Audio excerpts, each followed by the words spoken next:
We imported a tractor from America in 2005, and we made a conscious decision to put the GPS steering onto that tractor. My father at the time said he didn't know what we were bothering putting the technology on for, but once he'd used it for 3 hours, he was absolutely convinced that it was a big step in the right direction. When I look at the technology that we're using on the farm, I basically divide it into two. You've got one which is the machine guidance, so it's responsible for driving the tractors or combines in a straight line. It's very easy to find information about why you should adopt steering technology, because if it reduces the overlap, if it reduces the amount you cultivate, it makes you more efficient, then there's a definite gain, a definite benefit for the business. So that was really simple. We then look at the spatial variability, which is the variability within the fields, and you map the fields, you look at your yield maps and you look at your fertilizer application maps, you then may change your seed rates. It's got to be beneficial treating the areas of the field more accurately than we were before. So we're able to put fertilizer in the right place, we're able to put more seeds where there's a lower germination rate. That's got to make sense. When it comes to an economic level, it's still very difficult to say we are this much better off because we've adopted all this technology.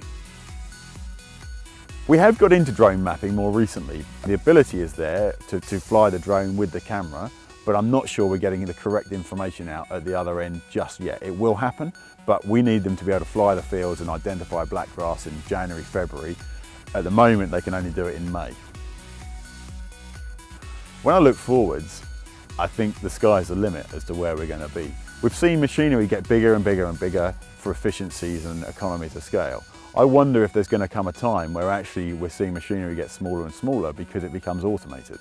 There will be more technology used on farm, it's just about how we adopt it and the ownership of some of that, which is going to raise questions. I think there's a role for the NFU in making sure that the legislators understand how farmers are using drones and why we need to be able to use them without falling outside the scope of what we're allowed to do on farm. And then on a secondary level, I think it's really important that farmers understand that we need to maintain control of the data. A lot of machines have the ability to download data automatically, wirelessly, from the machine to the portal that's set up by the manufacturer.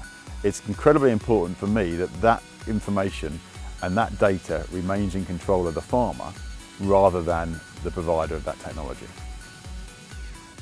There's going to be challenges going forwards with the role of Brexit and things like that. But on the technological side, I'm sure that we're going to be able to produce crops more efficiently going forward, targeting higher yields by targeted inputs, and it's got to be able to make us more competitive.